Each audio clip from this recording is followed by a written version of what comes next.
Noong November 2024, habang nasa proseso kami ng pagtatalakay ng budget, nakipag-meeting sa amin ni Speaker Martin si Yusek Jojo Cadiz. Sabi niya, masama raw ang loob ni Pangulong Marcos, wala raw siyang natatanggap na remittance.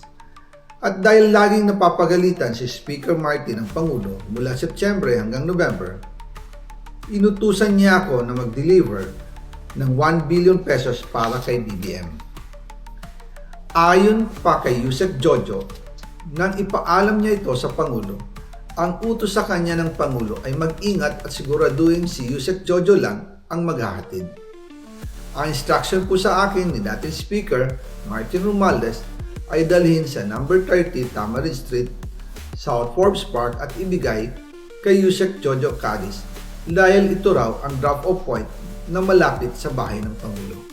Sinabi rin po sa akin ni Speaker Martin Romualdez na si PBBM ang nag-utos sa kanya na bilhin ang bahay sa number 30 Tamarind Street para gamitin bilang bagsakan at imbakan ng pera mula sa mga SOP, koleksyon at deliveries na para sa Pangulo.